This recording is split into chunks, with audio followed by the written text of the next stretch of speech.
5 jogos no comando do Flamengo em quase 3 meses.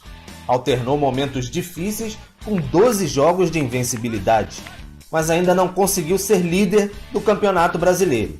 A bola gira e agora dá mais uma oportunidade ao catalão para chegar ao topo da tabela, justamente neste fim de semana em um duelo esperado em Belo Horizonte. Um turno depois, o reencontro. Domenech Torrent estreou pelo Flamengo contra o Atlético Mineiro, no Maracanã. Agora, um novo confronto, desta vez no Mineirão, contra o time de Sampaoli. Mas o catalão já não é mais um estreante no futebol brasileiro. Início de agosto. Mal tinha assumido o cargo de técnico, Domenech Torrent estreou no Maracanã com o peso de defender o título brasileiro. Manteve ainda um pouco do estilo da equipe de Jorge Jesus. O Flamengo perdeu chances claras e acabou derrotado com um gol contra de Felipe Luiz. Recuperar estes pontos perdidos no Maracanã é fundamental na maratona pela taça. Temos que estar focados sempre. Se queremos ganhar títulos sempre, porque só sofrer um gol no mata-mata está fora. O Brasileirão também, porque ao final se empata com 2 ou 3 times. O primeiro é quantos jogos você ganhou, o número de goles, o que marcaram, tudo isso, não? Por isso temos que estar focados. Se Rodrigo Caio e Arrascaeta ainda ficam fora, há uma notícia para animar qualquer torcedor rubro-negro. Gabigol, depois de mais de um mês parado por lesão, tem grande chance de voltar a ser relacionado. Caso forme dupla com Pedro, o ataque vai carregar 36 gols na temporada para dentro de campo. Poder de fogo certamente não vai faltar. O porém ainda é a defesa vulnerável. 9 gols sofridos nos últimos 5 jogos no Brasileiro. É muito e preocupa, mas um turno novo se oferece, ainda há metade do caminho para percorrer. E agora com adversários já conhecidos, por Domenech Torrent.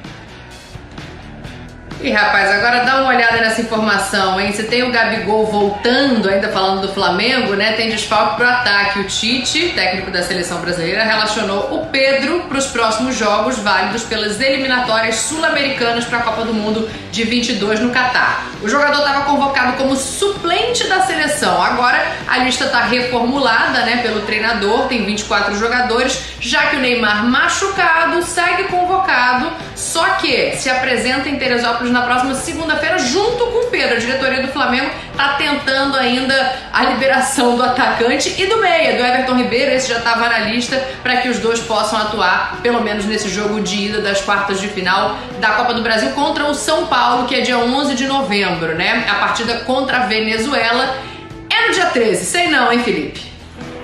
Mas o lado bom, mas que também não é informação ainda completa, porque envolve lesão, é o Arrascaeta, né? Ele ficou de fora da lista final do Uruguai para a terceira e quarta rodadas das eliminatórias sul-americanas. A sua ausência na lista do Uruguai, por mais que seja por conta de uma lesão, dá certa esperança ao Flamengo em contar com um jogador o mais breve possível, uma vez que ele permanecerá no Rio de Janeiro em tratamento.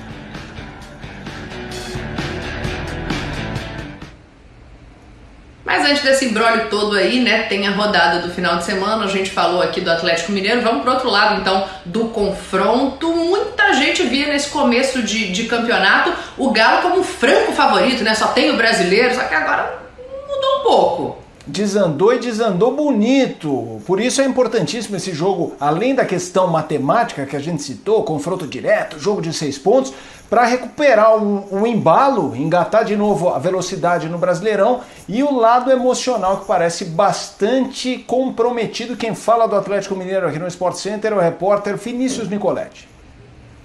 Alô, fã de esportes, tem gente chegando no Galo. O clube confirmou que o atacante chileno Eduardo Vargas desembarca em Belo Horizonte neste sábado para realizar exames médicos e assinar contrato com o Atlético por 2 temporadas.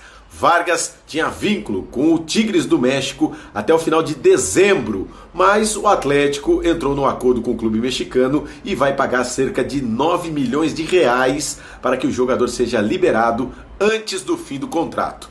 Vargas é a 11ª contratação do Atlético desde a chegada do técnico Jorge Sampaoli. O time segue se preparando para enfrentar o Flamengo domingo no Mineirão, pressionado pela sequência negativa, 4 jogos sem vencer no Campeonato Brasileiro. A torcida protestando, 2 jogadores bastante criticados, o goleiro Everson e o lateral Guga.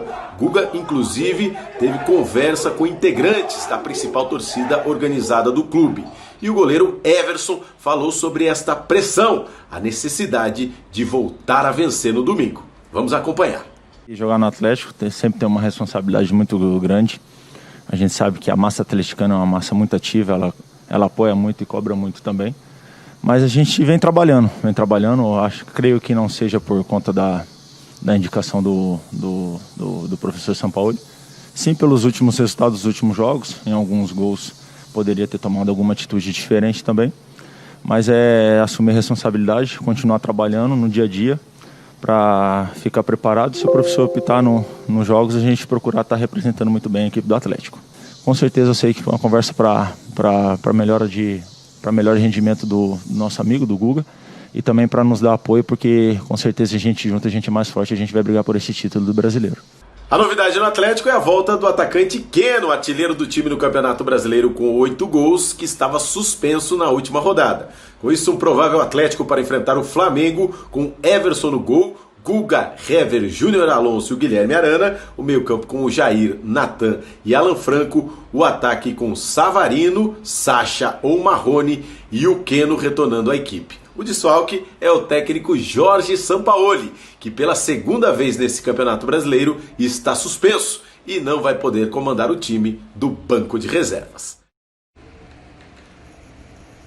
Informações do Nicolete, Antero, pra gente falar um pouquinho mais desse confronto aqui, né? O primeiro jogo deu o Galo, o Domenech era recém-chegado, de lá pra cá mudaram algumas coisas, o Sampaoli nem vai estar, né? Tá suspenso num jogo importante como esse, assim. O que vai pesar mais ali? É a falta de um 9 matador no Galo ou é a defesa do Flamengo que ainda não tá muito sólida? Bem, são equipes que têm semelhanças, né? Até agora no Campeonato Brasileiro. Vamos lá. O Flamengo tem 10 vitórias, 5 empates, 4 derrotas. O Galo tem 10 vitórias, 2 empates, 6 derrotas. Um detalhe, tem uma partida a menos disputada do que o Flamengo. O Flamengo já tem um turno completo, o Galo ainda tem um jogo para realizar. Mas olha só, a gente fala da instabilidade da defesa do Flamengo. O Flamengo fez 33 gols, levou 25. O Galo fez 31, levou 23. Então, gente, olha, eu diria que é jogo para gols, já que são 2 times que fazem gols, mas também levam gols. Não é? Eu acho que não fica no 1-0 como na primeira rodada da competição. A pressão hoje, eu diria que está um pouco mais sobre o Atlético Mineiro, até pelo fato de ter só o Campeonato Brasileiro como um objetivo, como uma possibilidade de conquista. Se não ganhar o Brasileiro, de ter outras conquistas. É um jogo importante? É. Decisivo? Não exatamente. Porque, claro, o Flamengo pode abrir uma distância maior de um concorrente, que ainda terá um jogo para disputar. E o Galo, se vencer, empata com o Flamengo em número de pontos, ainda tem um jogo para disputar. Só que um campeonato como o nosso, ele não se decide exatamente nesses duelos.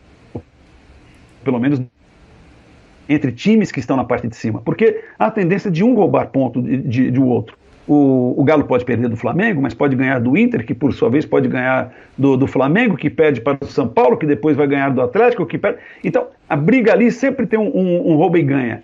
O segredo, seja para o Flamengo, seja para o Galo, é não perder pontos para a turma que está na parte de baixo da classificação.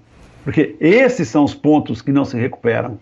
Perder para quem está brigando para não cair, quem está lá do 14º em diante, é que complica muito. E a história do Campeonato Brasileiro comprova essa tese. Palmeiras, em 2009, por exemplo, né, estava muito bem, liderava com folga.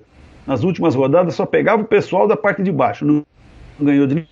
Não só não perdeu o título para o Flamengo, como nem pegou Libertadores.